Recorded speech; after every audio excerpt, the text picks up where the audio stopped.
Mano, buenas noches. ¿Se escucha bien? Sí, ¿no? Ok. Gracias. Señor los bendiga. Hoy, 8 de agosto de 2025. El título de la prédica se llama Perfectos y Santos bajo los ojos de Dios.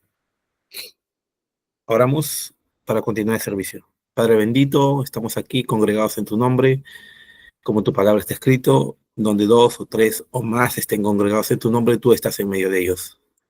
Señor, te pedimos que seas tú en este momento hablando, que separes al hombre, que ciertamente eres tú quien trae palabra de agua de vida eterna, y confiamos, Señor, en ti, porque sabemos de que tú eres el que lleva el control de todo. Lo dejamos en tus manos, Señor, y confiamos en ti, y queremos recibir lo que tú digas en tu palabra. Gracias, Señor, en el nombre de Cristo Jesús, tu amado Hijo. Amén. Bueno, el título ya lo vuelvo a repetir, dice Perfectos y Santos bajo los ojos de Dios. El Señor en la Escritura nos habla, nos dice en el libro de Hebreos, en el capítulo 11, de verso 8, y voy a saltear algunos versículos, dice, ¿no? Por la fe Abraham, a ver, disculpen un rato, 8, a ver, un momento, ya, aparece, por la fe Abraham, siendo llamado, obedeció para salir al lugar que había de recibir, que iba a recibir por heredad, sin saber a dónde iba. Por la fe también habitó en tierra prometida, como en la tierra, morando en cabañas, como Isaac y Jacob, herederos juntamente de la misma promesa. Vemos que la Escritura nos señala cómo el Señor, cuando le llama a Abraham, pues dice, esta está, bueno, la definición que Dios tiene sobre sus hijos, la definición más exacta, la vamos a encontrar ya desarrollada, ya puesto el punto final al concepto de cómo es el creyente en Cristo, lo vamos a encontrar más en el Nuevo Testamento que en el Antiguo Testamento. En el Antiguo Testamento sí lo muestra, pero en el Antiguo Testamento vamos a ver un desarrollo de cómo es. Vemos de que cómo Dios escoge a alguien por voluntad propia, pero sabemos de que ahí está dentro de eso implícito lo que es la predestinación. Pero partimos del principio en el cual Dios escoge a alguien y vemos el desarrollo, cómo se va dando del creyente, en este caso del que acepta cuando Dios lo llama para que salga Ur, en el caso de Abraham, de los caldeos, y le llama para ir a una tierra que él no imaginaba cómo era, lo que iba a pasar, y en todo ese trayecto, en ese tiempo, hasta que llega a obtener la promesa, vemos muchas cosas que pasan, muchos desaciertos más que aciertos de parte de Abraham. Pero Dios esas cosas al final no las termina considerando, sino considera las cosas que son más importantes bajo sus ojos. Bajo los ojos de Dios las cosas son muy distintas que bajo los ojos de los hombres. Si nosotros leemos la Escritura solamente nos quedamos de todas las cosas en las cuales falló Abraham, que bien es cierto que nos sirve de lección sobre las cosas que no tenemos que hacer, de aceptar la palabra desde el inicio y no dudar en el camino hasta que viene el cumplimiento de aquello. Nos sirve de lección, pero también nos sirve para darnos cuenta de cómo ha pasado Abraham de ser llamado hasta obtener la promesa y cómo ese creyente es llamado hasta obtener la promesa. Dice que Abraham, siendo llamado, obedeció para salir a un lugar que había de recibir por heredad. Salió sin saber a dónde iba. No solamente, Señor, sabemos que le había dicho, sal de tu parentela, ven a donde él le estaba llevando, y la Escritura señala esta parte, en esta porción en la cual eso es por fe. Acá vemos un acierto de parte de Abraham en el cual él sale al llamado del Señor, sale de Ur de los Caldeos y es llamado. Y esta parte lo resalta en el libro de Hebreos, el apóstol Pablo, uno de los aciertos de Abraham en el cual sí tuvo. Entre ese salir hasta obtener la promesa, vamos a ver grandes desaciertos de Abraham. Y los aciertos han sido poquísimos, en el cual acá uno señala uno. Abraham, siendo llamado, obedeció para salir. Este es un acierto de Abraham. Aunque no conocía nada, adorando al fuego y todo esto, él tuvo un acierto aquí. Obedeció y salió. Que dijo, sal fuera de tu parentela, pues si se llevó a su parentela, ahí tenemos un desacierto de Abraham. Pero Dios consideró este punto en específico para que sea resaltado en el libro de Hebreos, en el Nuevo Testamento, en esta dispensación de la gracia, para que entendiéramos cómo Dios ve al creyente. Porque si Dios viera como ve el hombre, o Dios viera como según, eh, ¿cómo se llama? Los religiosos lo ven, definitivamente no tendríamos ninguna posibilidad. Es más, Abraham sería descalificado totalmente. Y bien es cierto, si fueran solamente por lo que hizo Abraham, si contáramos por cuántos aciertos tiene para poder ingresar, lamentablemente Abraham no podría ingresar. Si Abraham no pudiera, menos nosotros. Habitó en tierra prometida, porque esperaba la ciudad con fundamentos, el artífice y hacedor por el cual es Dios. Por la fe Abraham, otro mira, por la fe también la misma Sara, siendo estéril, recibió promesa para concebir generación y dio a luz aún fuera de tiempo de la edad, porque creyó que era fiel que el que había prometido.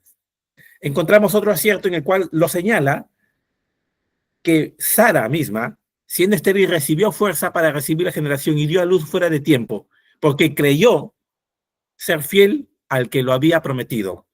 Vemos en el Antiguo Testamento en el cual, cuando el Señor se presenta y Sara se ríe, ¿no? Cuando está en el Sinar de Manre, donde está ahí conversando con el Señor y los dos ángeles que acompañaba, entonces vemos en ahí que Sara se ríe, en el cual, cuando dice que va a tener un hijo. Pero eso al final el Señor en el libro de Hebreos permite que sea escrito y no que no esté esta parte, sino simplemente lo que realmente después Dios consideró, que Sara tuvo fe y creyó en el que había prometido, que él era fiel. Otra vez podemos ver en el cual el Señor que termina solamente tomando lo que él bajo sus ojos está viendo y cree que es lo más importante. Porque definitivamente si es que Dios viera bajo los ojos como nosotros vemos las cosas, estaríamos totalmente fregados todos. Pero no es así. Vemos uno de los aciertos, en este caso de Sara, y que el Señor consideró que sea escrito y que quede por testimonio en el libro de Hebreos, porque de esa forma como el Señor permite que sea plasmado en el libro de Hebreos, ese es literalmente como el Señor está viendo al creyente. Los desaciertos, afuera. Los aciertos, el Señor los considera. Vemos otro versículo más. Por fe ofreció Abraham a Isaac cuando fue probado y ofrecía que sea el unigénito en el cual había recibido las promesas, habiéndole sido dicho, en Isaac te será llamada simiente, pensando dentro de sí que aún de los muertos es Dios poderoso para levantar, por el cual también le volvió a recibir por figura. Acá en el libro de Hebreos señala otra vez uno de los aciertos en el cual Abraham decidió, él realmente estaba, o sea, determinado en el cual presentar a Isaac como sacrificio. En este momento, Abraham lo iba a hacer sí o sí. Y el Señor tiene que intervenir a través del ángel para que no permita que le ponga la mano al muchacho. Entonces, vemos otro acierto de parte de Abraham que está. Ya vamos tomando como unos tres y de repente deben haber otros versículos de otras cosas más. Pero si tomamos esto como un global del 100%, vemos que realmente Abraham solamente latinó en un 3% del 100%. En pocas palabras, podría ser que es un 97% de desacierto y solamente un 3% de acierto, pero el cual el Señor solamente escogió ese 3% de acierto. Estas tres cosas que resaltó en el libro de Hebreos. Y si fuera pasando una evaluación normal, Abraham sería descalificado con una nota de 0.3.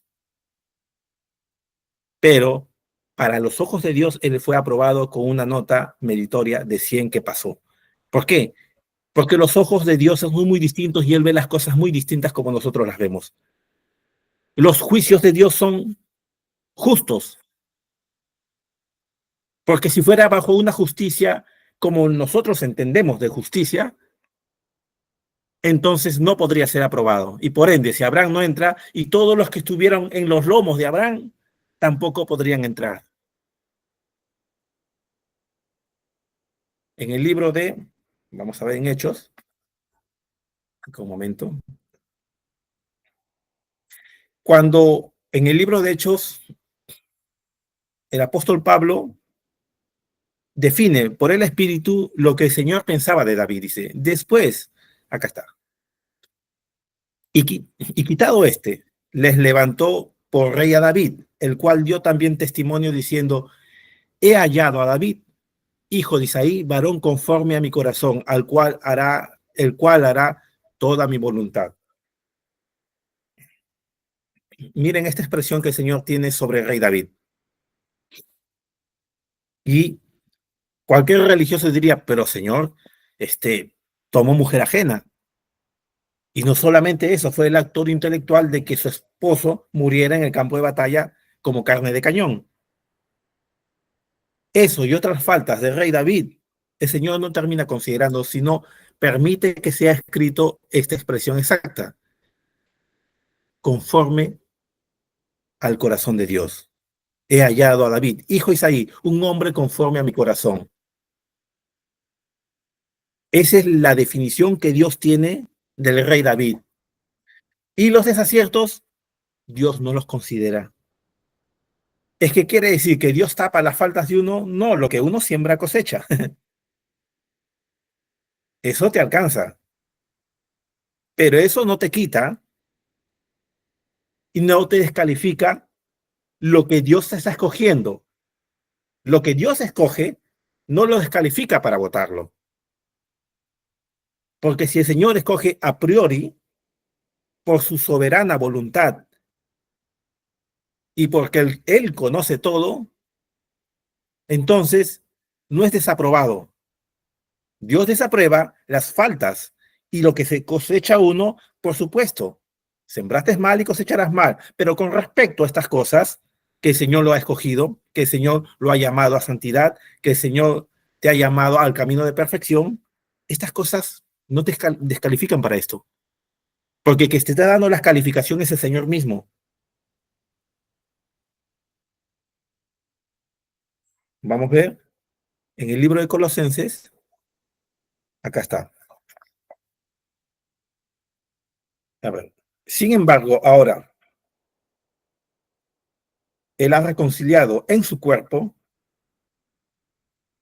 de carne mediante su muerte a fin de presentarnos santos, sin manchas e irreprensibles delante de Él. Esta es la forma como el Señor está viendo, que Él nos ha presentado santos y sin mancha, irreprensibles delante de Él. No hay nada que pueda ser reprensible delante de uno. ¿Por qué? Porque toda la reprensión que tenía que haber para ser castigado algo fue dado en la cruz del Calvario. Ahí cayó todo ese juicio, toda esa reprensión, todo el castigo que tendría que caer sobre nosotros. Entonces, el Señor ya nos ve de una forma muy distinta. No solamente eso, que el Señor nos ve santos y sin mancha. Pero una persona se puede autocriticar y el enemigo puede acusar como siempre lo hace, porque ese es su trabajo, lo que hace él, acusar y ir delante del Señor y decirle, pero mira a tu hijo, Señor Dios, mira a tu hijo ha hecho tal cosa, ha hecho tal cosa, ha hecho tal cosa, ha cometido esta falta, y tú lo ves santo delante de él, por supuesto que sí, porque si el Señor ha dictado este veredicto, entonces no puede ser abrogado, no puede ser revocado. El maligno puede acusar y decir, Señor, mira, no es justo que sea así. Pues entonces si aplicamos la justicia como él lo está viendo el maligno, entonces, si es que yo mido a la forma como él quiere entenderlo, entonces también el juicio sería para ti en este instante si es que hago esto a mis hijos. Y porque la gracia es mi juicio sobre ellos,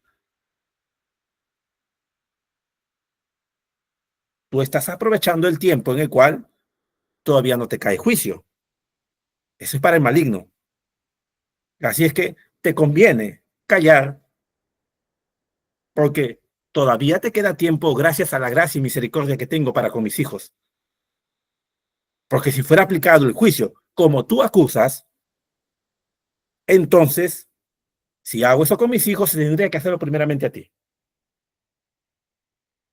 Y el acusador calla la boca, porque realmente hasta él, en cierta forma, por así decirlo, se beneficia del tiempo que va quedando, que la gracia que se está extendiendo para sus hijos, el Señor.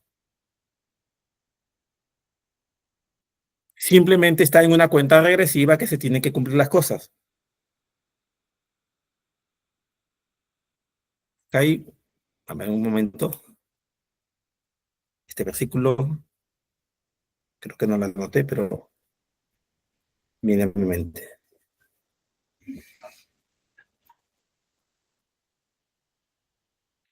Claro, bueno, ya, volviendo al tema. Recordemos de que realmente cuando Dios nos ve perfectos, nos ve a través del filtro que es Cristo. Cristo. Eso lo sabemos. O sea, estas cosas no es novedoso para nosotros, pero vale recalcar algo, en el cual, si es que Dios nos ve de una forma determinada, Dios descalifica el porcentaje más alto de tus desaciertos y solamente el Señor toma como un 100% tus aciertos, así como el Señor hizo para con Abraham. Abraham salió de Ur de los Caldeos. Un check. Sara creyó. Aquí lo define. En el Génesis se rió, pero aquí define que sí ella terminó creyendo y le da un check. Y esto quedó, que queda el testimonio de que realmente ella creyó. Miren, Abraham va a sacrificar, fue probado su fe y va a sacrificar a Abel, digo a Abel que estoy hablando, a Isaac. Entonces le da un check. Este 3%, por así decirlo, para el Señor es un 100% y es una totalidad. Esos son los ojos del Señor para con sus hijos. Dios ve una totalidad como algo cumplido, como algo perfecto. No hay razón por el cual el creyente pueda mirar atrás y ver los defectos que ha cometido. Claro, pero esos defectos era esa carne que anduvo en pecado. Pero ahora no, tengo una definición nueva que el Señor le da. Lo redefine las cosas. Es una nueva definición que tienen los hijos de Dios. No entra en esta categoría de las faltas, entra en la categoría de los aciertos por el mérito de Cristo y tomar de aquello. Esta es la nueva definición que tiene Dios sobre sus hijos. Y Dios no los descalifica. Es más, ni el enemigo los puede descalificar, mucho menos. El tema es más que a veces es uno el que se descalifica. Parece algo bien absurdo, ¿no? El enemigo no puede hacerlo, el Señor no lo va a hacer porque ya definió que está perfecto, pero es uno mismo el que se descalifica. Se descalifica mirándose las faltas que ha cometido. Entonces, pareciera de que realmente en el fondo, no pareciera, es que uno termina batallando consigo mismo para terminar, en el cual tiene que terminar aceptando lo que el Señor está definiendo que es.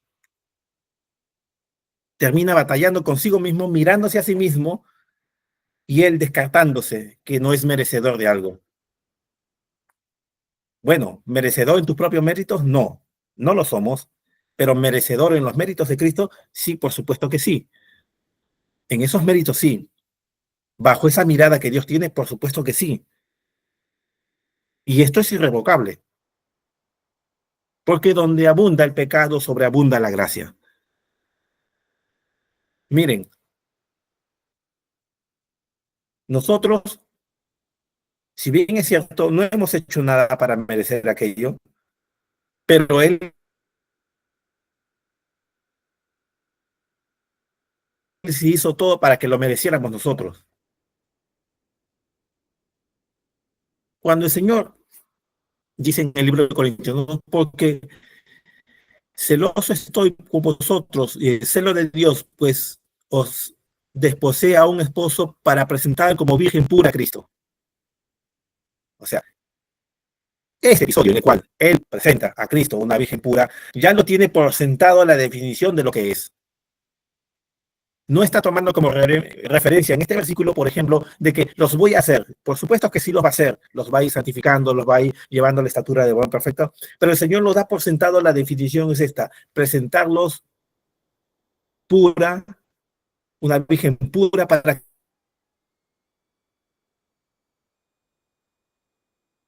Cristo. Si nosotros queremos ver el episodio en el libro de Esther, que una figura en el cual, cómo es que Dios escoge, cómo es que el Señor escoge a una novia, tomando de referencia en el caso de Esther y el rey Asuero, este rey va a tomar esposa y simplemente la decisión para poder ser la esposa del rey, ella no lo podía escoger a voluntad. Dentro de eso se presentan varias mujeres, ¿no? Y en el cual está incluido Esther. Pero halló gracia al rey escoger a Esther. Muchas cosas para las cuales ella tiene que verse delante del rey, y todas esas cosas, el atavío, la perfuman y todo eso, esa es figura de lo que el Señor está haciendo con la iglesia para presentarlo delante del rey, con el que se va a casar. Pero esa escogencia lo hace exclusivamente Dios. Eso no lo hace Esther, eso lo hace el rey. Él escoge. La escogencia viene de parte de Dios. Y si Dios la escoge es porque ha visto algo. Y después, cuando se va al encuentro con el rey, para eso ella ya está limpia, está en unas condiciones mejor, perfumada, todo eso. Es la misma figura. El que la escoge es el que la prepara bajo sus siervos, las prepara para presentarlos delante de él. O sea, el Señor la escoge y el Señor es mismo es que la prepara, la limpia, la purifica, la santifica para presentarlos. ¿Qué hizo ella? Nada, simplemente fue una voluntad perfecta de Dios haber escogido a ella. La figura de cómo es una escogencia, la figura de cómo es lo que Dios hace la obra, cómo la prepara, cómo la escoge. Es una voluntad perfecta de Dios en su plena soberanía que hace. Y esto no lo puedes evitar. Nadie puede forzar a una persona a voluntad que escoge determinada cosa. Eso no se puede hacer. Eso nace de la persona hacerlo. Nació de la voluntad de Dios que escoja a sus hijos, escoger a nosotros para ser hijos, para ser parte del cuerpo de Cristo. Porque Dios lo miró así. Dios escogió mirando de esa forma. Y nosotros lo único que podemos decir es amén. Que sea en mí conforme a tu propósito, conforme al propósito de Dios. ¿Abraham cometió faltas? Sí, tan igual que nosotros como hemos cometido. Abraham, por momentos, parecía de que no iba a alcanzarlo. Sí, por supuesto que sí. Tienen que intervenir Dios para que, pero como el Señor bajo juramento había prometido, se iba a cumplir sí o sí. Sí o sí, se tenía que cumplir el juramento, porque si no, Dios quedaría como mentiroso. Sea Dios veraz y todo hombre mentiroso, dice la Escritura. Entonces, se tenía que cumplir aquello porque el Señor había prometido que eso lo iba a hacer. Nosotros estamos perfectos porque Dios nos ve de esa forma. Dios no ve santos Porque Dios nos está viendo de esa forma. Pero cuando nosotros nos vemos a nosotros mismos, nos podemos descalificar. Pero aún así, cuando nos vemos a nosotros mismos y algo intente descalificarnos, pues ese razonamiento queda descalificado porque hay uno que está por encima, que es cómo Dios ve, cómo Dios define lo que eres, es lo que realmente uno es. Dios descalifica todas las calificaciones que uno se pueda tener o lo que el enemigo pueda poner. Dios descalifica todo eso. Si Dios, si el 1% de tu acierto, Él decide que eso sea el 100% de efectividad, gloria a Dios. Eso, si Él lo determina de esa manera, amén, porque Él considera que debe ser así. ¿Y quiénes somos nosotros para decirle no? ¿Quién puede ser más justo que Dios para decirle, Señor, no está siendo tan justo que digamos? ¿Así? ¿Recuerdan la parábola de los talentos que a cada uno se le, de los jornaleros, que el Señor a cada uno le dio determinada cantidad por determinado tiempo de trabajo y a los últimos le dio la misma cantidad por menos tiempo de trabajo? Humanamente uno diría, esto es injusto. Pues si el Señor había decidido darle al que trabajaron más cierta cantidad, y eso fue lo que les prometió y les dio aquello, y que Él en su soberanía, Él a los que trabajaron menos quiso darle de la misma cantidad, ¿qué de injusto hay? Si total el dinero era de Él, y Él puede disponer como Él quiera, bajo su propia voluntad, y si Él decide que sea así, pues gloria a Dios, nadie le puede reprochar nada. Entonces, ¿por qué razón alguien podría descalificarse? Señor, yo soy como los primeros jornaleros en el cual trabajaron más, entonces yo soy digno de poder recibir la santidad. No, a estos que trabajaron solamente un cuarto de hora o media hora, a ellos se los voy a dar también. Soberano, Él quiso que sea así. Pedro le dice a Cristo, ¿cómo? Cristo le dice cómo iba de morir. Y miran a Juan y dice, ¿y él qué? ¿A ti qué? Tú ven y sígueme. Yo sé cómo tratar con cada uno. Y si yo quiero que él quede, ¿a ti qué?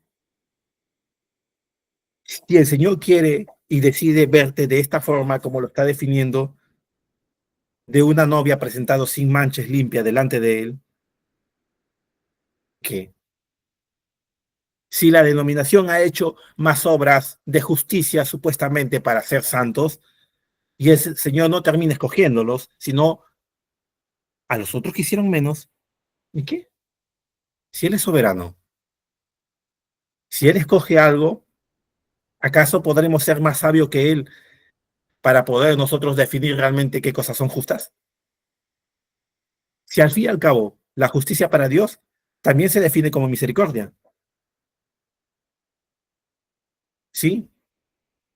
Sé justo como yo soy justo, sé santo como yo soy santo. Dios es justo, pero la justicia de Dios es muy, muy distinta al concepto que tenemos nosotros. Y lo que Dios ve es muy distinto a como nosotros vemos.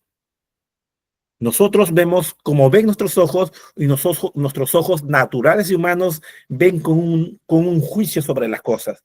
Siempre tiene un juicio de valoración de las cosas. Y estas cosas son un obstáculo para poder ver como Dios.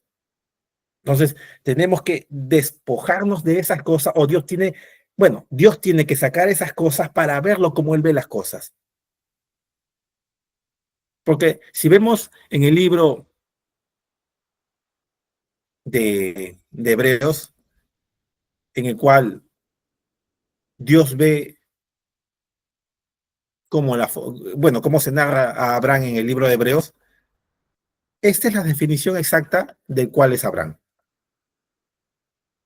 El Abraham que conocimos en Génesis no es el mismo Abraham, o sea, la definición del Abraham de Génesis no es el mismo Abraham de la definición que está en el libro de Hebreos. Así de la misma forma como cuando Pablo dice, ay, ¿quién me librará de este cuerpo de muerte? No, él quiere hacer bien en mí, pero el hacerlo no lo está. Y después dice, pero lo que estamos en Cristo, el creyente no puede ni peca. Esa es la definición real del cual se está teniendo del creyente. De ahí para adelante, lo otro es un preámbulo en el cual hubieron ciertas cosas que tenían que ser cambiadas, madurar, hasta que el Señor le da un nuevo nacimiento. Pero a partir de ahí para adelante, esa es la definición realmente que vale de aquí para adelante. Porque de la misma forma, el pacto en el cual estamos en mejores pactos, entonces estamos desde ahí, desde ese mejor pacto para adelante. Entonces las demás son referencias bíblicas, son referencias y testimonios que nos sirven de ejemplo, sí, pero la definición correcta y exacta es de aquí para adelante.